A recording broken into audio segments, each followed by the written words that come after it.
Assalamualaikum dan selamat pagi. Kami dari kumpulan 1 unit pendidikan kelas 2 akan membentangkan tugasan 3 pentaksiran berterusan penulisan akademik. Sebelum itu, kami akan memperkenalkan diri kami dahulu. Saya Nur Alia Batrisha binti Fadli. Saya Nur Nabila binti Masri. Dan saya Nur Halimah binti Kamal. Untuk pertandingan kali ini, kami telah memilih satu artikel yang bertajuk Cabaran Memperkasaan Bahasa Melayu dalam Usaha Mencapai Negara Bangsa di Malaysia dari Ibrahim Majdi Muhammad kami dan Maliati Muhammad. Berdasarkan pembacaan kami terhadap artikel tersebut, kami telah menganalisis artikel tersebut dari aspek keutuhan wacana, sumber rujukan dan kejelasan yang terdapat dalam penulisan tersebut. Baiklah, dari aspek keutuhan wacana. Menurut Asma Omar 2009, keutuhan wacana ialah keseluruhan pelahiran bahasa oleh penutur atau penulis yang menjadikan pertuturan atau penulisan berkenaan sebagai sesuatu yang bermakna dalam komunikasi.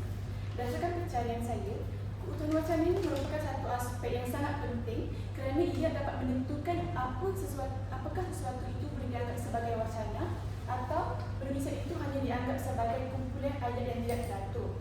Keutuhan bermaksud kesempurnaan, manakala wacana bermaksud kesatuan idea. Baiklah, keutuhan wacana terdapat berbagai jenis. Yang pertama, keutuhan semantik, keutuhan gramatikal, keutuhan leksikal dan juga keutuhan fonologi. Terdapat beberapa perbezaan aspek terhadap jenis keutuhan wacana tersebut. Baiklah, untuk keutuhan wacana yang pertama iaitu keutuhan semantik.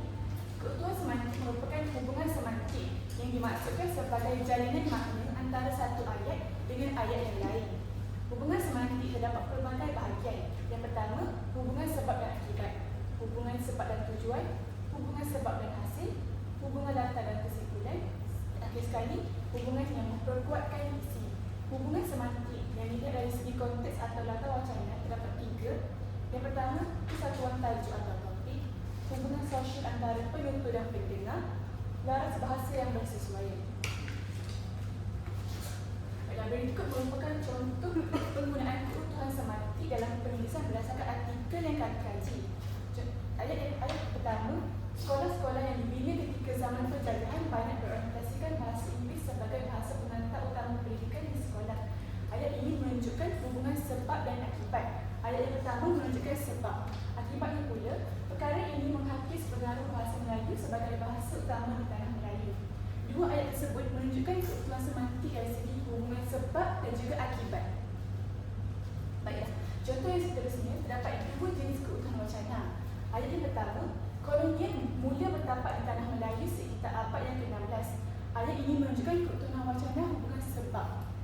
Ayat yang seterusnya, keretakan penjajah telah menyebabkan penggunaan bahasa Melayu telah berjejas. Ayat berikut menunjukkan akibat. Jadi 2 ayat yang pertama ini menunjukkan keutuhan semantik dari segi hubungan sebab dan juga akibat. Baiklah, contoh yang seterusnya.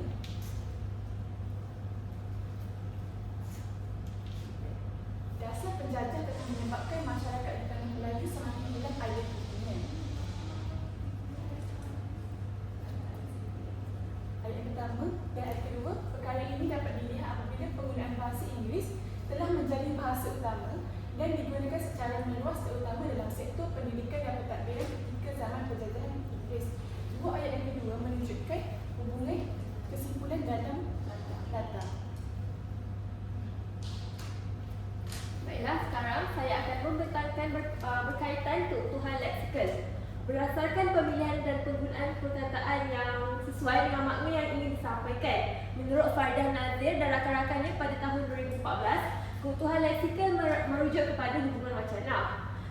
Mereka menyenaraikan 6 jenis hubungan yang membentuk leksikal, iaitu pembuka dan penutup, antonim, hyponim, kolokasi, persamaan leksikal atau sinonim. Pembuka dan penutup biasanya banyak digunakan dalam karya klasik.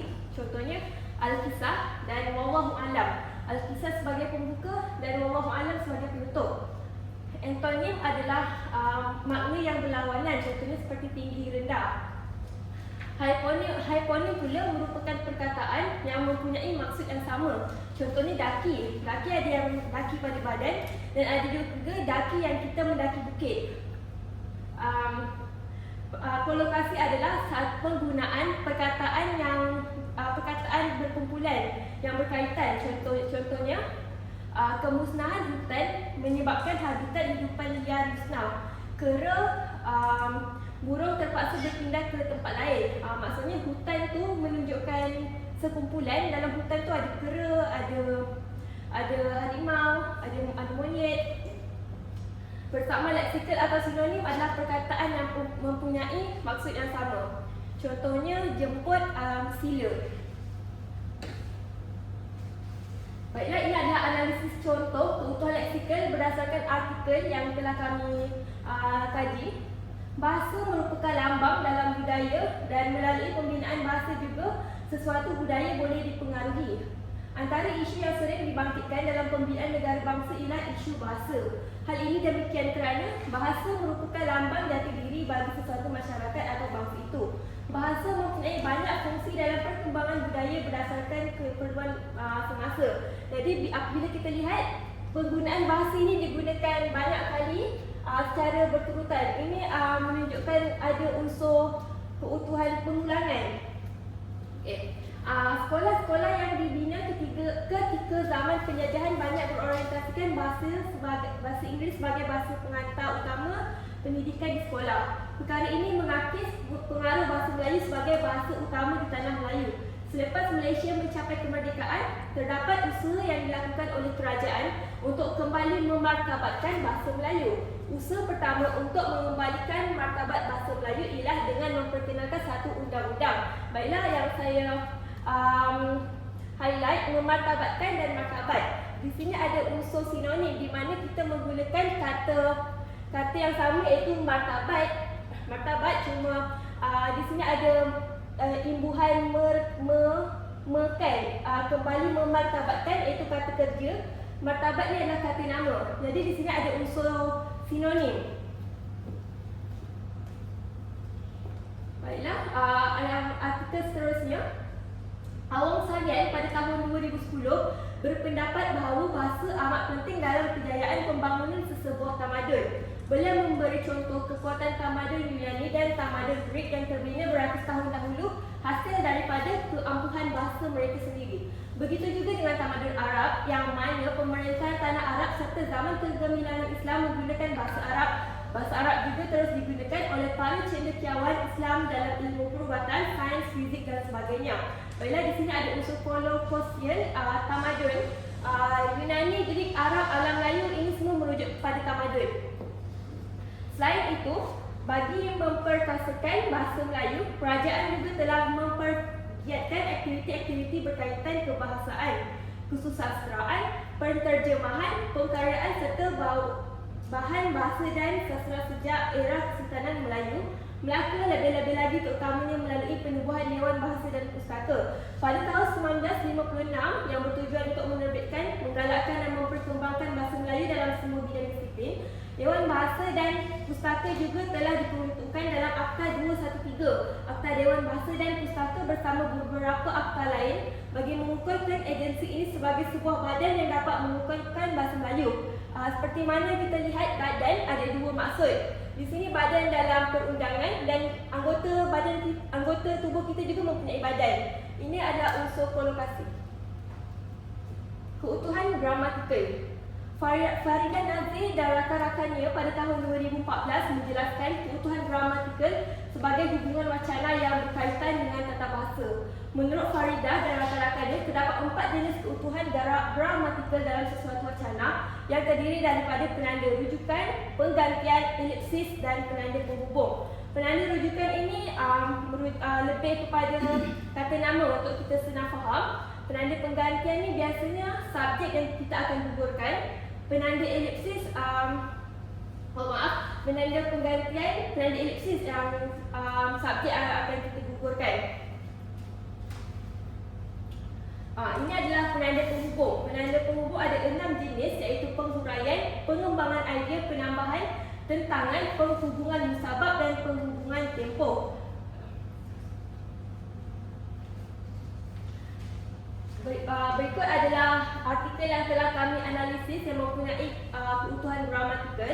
Baiklah, apabila kita melihat kepada sejarah kerajaan terdahulu, pemerkasaan penggunaan bahasa dapat membentuk kerajaan dan tamadun yang kuat dan berjaya.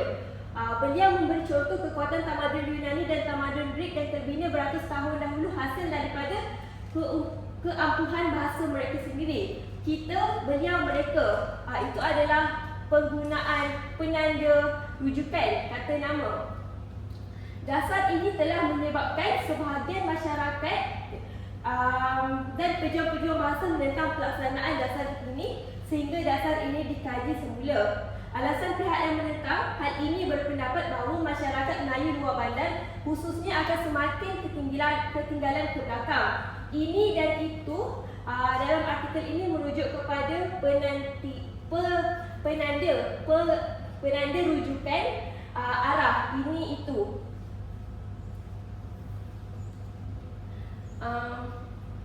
Apabila melihat kepada zaman kerajaan Melayu Melaka, iaitu pada era penggunaan bahasa Melayu klasik, fungsi bahasa Melayu sebagai lingua franca bukan hanya untuk berkomunikasi sahaja, tetapi telah menjadi bahasa ilmu pengetahuan. Apabila kita lihat di sini fungsi, tapi dekat sini saya tandakan di mana perkataan fungsi itu digugurkan. Ini adalah menunjukkan kepada penanda elipsis. Fungsi bahasa Melayu sebagai lingua franca bukan hanya untuk berkomunikasi sahaja, tetapi fungsi tersebut telah menjadi bahasa ilmu pengetahuan. Okey. Lepas tu, selain itu, sekolah wawasan juga berkongsi kemudahan yang sama seperti kantin, guru, padang, pusat sumber dan sebagainya. Di sini ada unsur elipsis di mana pengguguran perkataan kemudahan. Kemudahan yang sama seperti kemudahan kantin, kemudahan guru, kemudahan padang dan kemudahan pusat sumber dan sebagainya. Negara Malaysia dikenali sebagai masyarakat majmuk yang terdiri daripada pelbagai kaum, iaitu kaum Melayu, Cina, India serta Bumiputera dan Sarawak. Di sini ada unsur penggantian di mana kaum itu diluaskan menjadi disatu-satukan menjadi Melayu, Cina, India, Bumiputera dan Sarawak. Selain itu, sekolah wawasan juga berkongsi kemudahan yang sama seperti kantin, guru, padang, pusat sumber dan sebagainya. Walau bagaimanapun, konsep ini dilihat kurang berjaya untuk mencapai objektif. Penggunaan selain itu, walau bagaimanapun ini menunjukkan penanda penghubungan.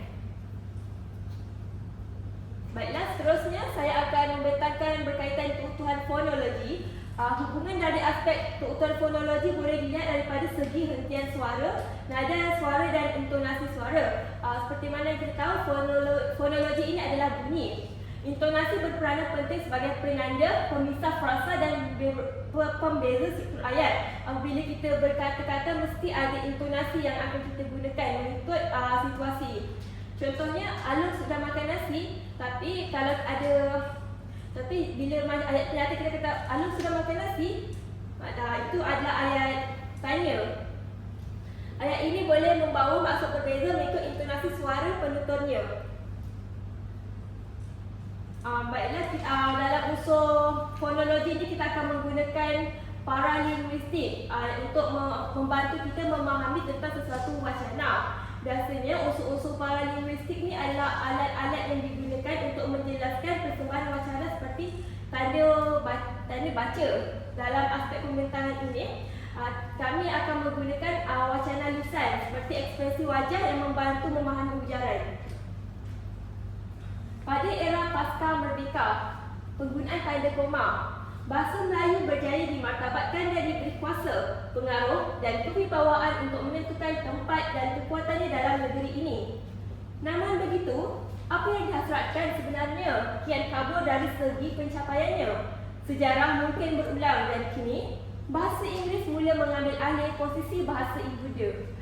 Seperti zaman penjajahan British dahulu, bahasa Inggeris diletakkan sebagai bahasa utama dalam bidang pendidikan. Pengenalan terhadap pengecualian penggunaan bahasa Melayu dalam sektor pendidikan di peringkat sekolah jenis kebangsaan dan mana-mana institut pendidikan lain yang dikecualikan oleh Menteri Pendidikan telah memberi peluang kepada institusi terlibat, terutama institusi pengajian tinggi swasta IPTS, untuk menggunakan bahasa Inggeris sebagai medium utama dalam proses pengajaran dan pembelajaran. Namun demikian, menurut Hashim Musa pada tahun 2004, Hal ini juga telah mewujudkan peningkatan terhadap penggunaan bahasa Inggeris di institusi pengajian tinggi awam IPTA.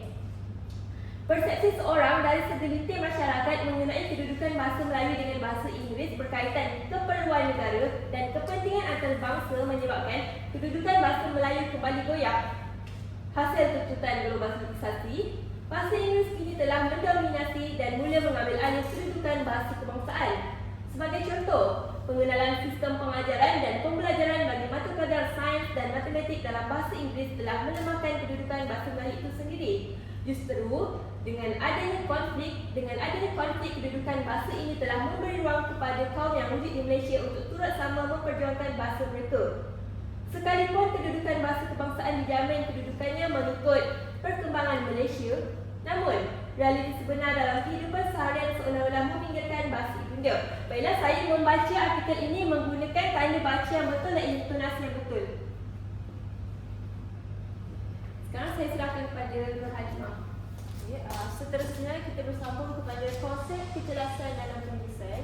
Baiklah, dalam penulisan seorang penulis perlu mengaplikasikan kejelasan dalam penulisan.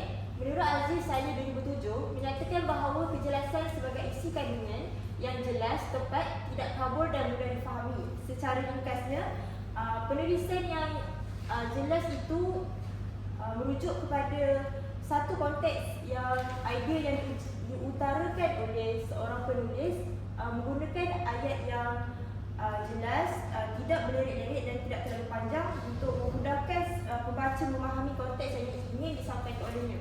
Seterusnya, dalam penulisan akademik, setiap pandangan dan hujah yang dikemukakan lazimnya disokong dengan bukti yang kukuh dan akhir sekali kejelasan wujud melalui penggunaan bahasa komunikatif yang formal, iaitu menggunakan laras bahasa yang formal dan baku. Penulisan secara objektif, maksudnya tidak penulisan itu isunya tidak lari daripada topik apa yang ingin disampaikan, dan penulisan ayat yang jelas serta langkah-langkah penulisan yang teratur. Okey, terdapat 4 ciri-ciri kejelasan dalam penulisan. Yang pertama, penulis menyampaikan idea secara sistematik dan jelas. Yang kedua, penulis menguraikan sesuatu masalah dengan terperinci dan jelas. Dan yang ketiga, hujah yang dikemukakan disokong dengan bukti dan rujukan yang sah. Dan terakhir, mengemukakan fakta yang benar dan berasas. Okay, ini saya telah menganalisis artikel berdasarkan ciri-ciri tersebut. Di sini penulis telah meletakkan rujukan, iaitu menurut Puteri Ruslina bin Abdul Wahid tahun 2005, iaitu rujukan yang sah. Kemudian disambung dengan tujahan penulis, iaitu pendidikan ilmu bahasa merupakan tunjang dalam membina kekuatan konsep negara bangsa dan pendekatan ini harus diakseskan. Kemudian idea penulis dikembangkan secara terperinci dengan disambung huraian hal ini demikian kerana. Okey, seterusnya, penulis mempunyai koheren dan kohesi yang mantap dalam artikel yang ditulis. Saya akan bincangkan apa itu koheren dan kohesif. Yang kedua, artikel ditulis menggunakan bahasa yang teratur dan tersusun. Yang ketiga, penulisan artikel mempunyai tujuan penyampaian yang jelas dan logik. Dan terakhir, penyusunan ayat oleh penulisan yang digunakan dalam perenggan mencapai kejelasan dalam penulisan. Okay, dalam penulisan perlu ada koheren dan kohesif. Okay, apa maksud kohesi? Kohesif adalah ketautan antara ciri-ciri linguistik yang menghubungkan satu urutan ayat menurut Michael Hanidin dan Ruqayyah Hassan 1980. Manakala koheren pula ialah kesinambungan atau keikatan antara satu ayat dengan ayat yang lain dalam sesebuah wacana menurut Asma Haji Omar 1990.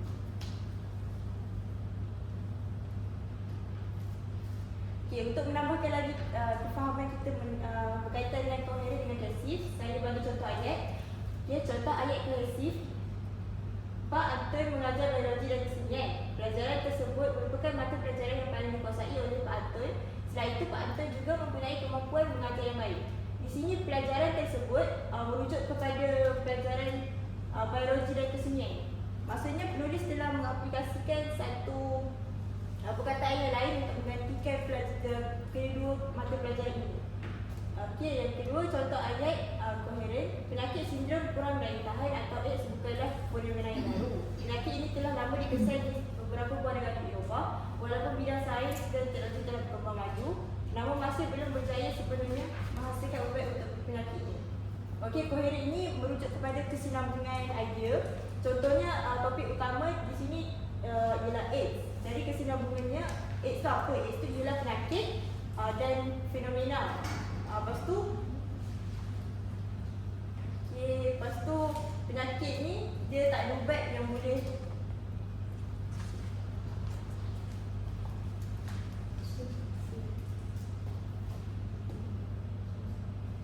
ini berdasarkan kohesi dan koheren dalam artikel. Di peringkat yang lebih tinggi, kebanyakan universiti juga mula memperkenalkan pengajaran khusus dalam bahasa Inggeris. Mereka berpendapat mereka ni merujuk kepada mahasiswa di universiti. Dalam konsep koheren pula, penguasaan bahasa Melayu masih lagi di tahap yang kurang merasakan. Kesinambungan idea dia, masyarakat India dan Cina yang kurang penguasaan bahasa Melayu yang baik. Dalam konteks kejelasan juga perlu ada penggunaan tanda baca yang betul. Tanda baca yang betul memainkan peranan untuk menjaga struktur dalam penulisan dan menentukan intonasi dalam tulisan. Dalam artikel ini kita lihat penulis ada mengaplikasikan tanda koma, tanda seru, tanda nokta dan tanda. Yang kedua, ada juga aplikasi penggunaan kata hubung yang tepat. Kata hubung yang digunakan untuk menggabungkan perkataan dengan perkataan atau ayat dengan ayat. Contoh dia tulis malah, ada perkataan yang, seperti dan tetapi. Dalam konteks kejelasan juga perlu ada turutan ataupun langkah-langkah tulisan yang teratur. Maksudnya kita mulakan dengan perenggan pendahuluan, kemudian disambung dengan isi kandungan dan terakhir ada bentuk. Ini contoh artikel perenggan pendahuluan.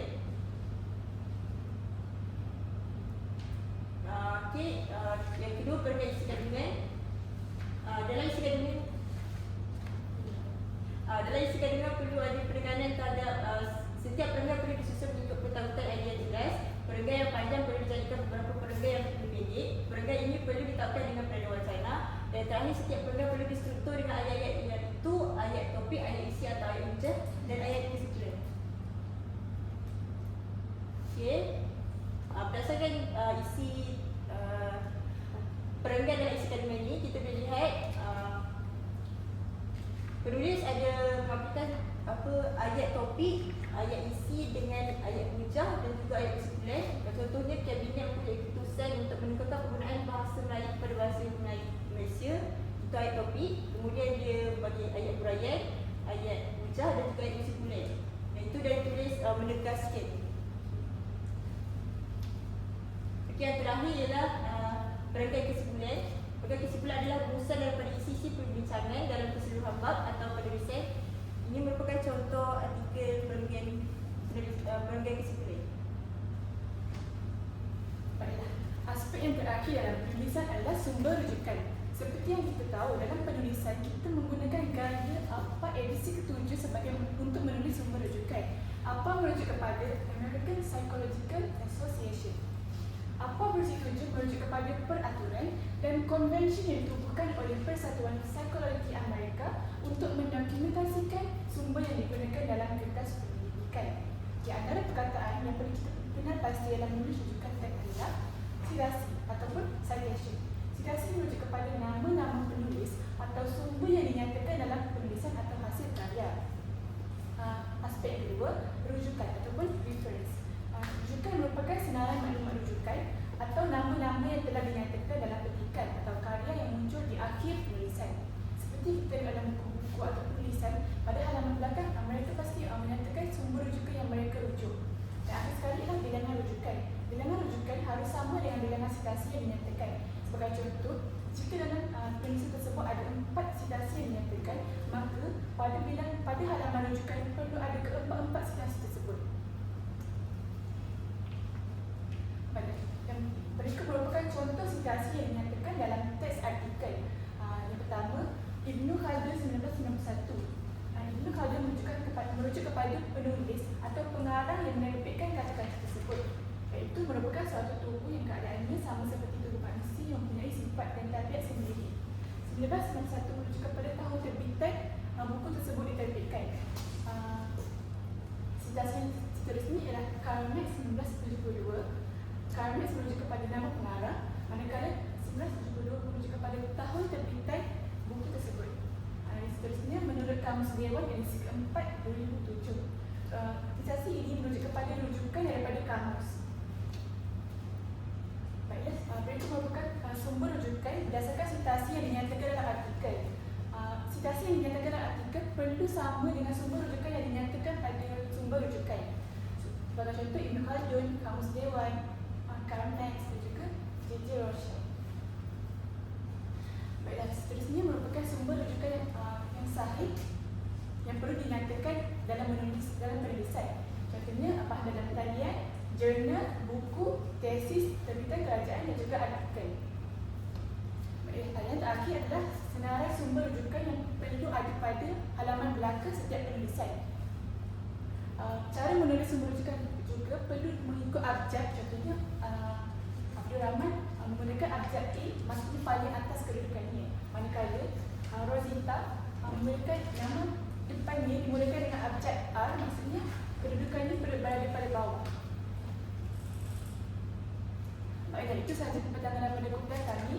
Sebelum mengakhiri pembatangan kami menyatakan beberapa pantun. Bunga mekar di perbukitan, sawah luas di pedesaan. Terima kasih untuk perhatian, mohon maaf untuk kesalahan.